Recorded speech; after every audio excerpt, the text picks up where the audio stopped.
Pinawaran ng batikang independent film director na si Brillante Mendoza ng natatanging parangal mula sa Ministry of Culture and Communication ng France. Kinilala bilang Knight of the Order of Arts and Letters si Mendoza na direktor ng award-winning film na Thy Womb para sa kanyang galing sa larangan ng sining at literatura.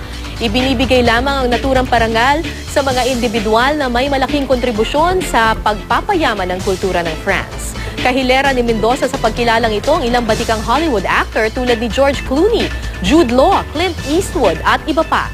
Bago si Mendoza ay una ng kinilala ng France pero bilang Officer of the Order of Arts and Letters ang historian na si Ambeth Ocampo.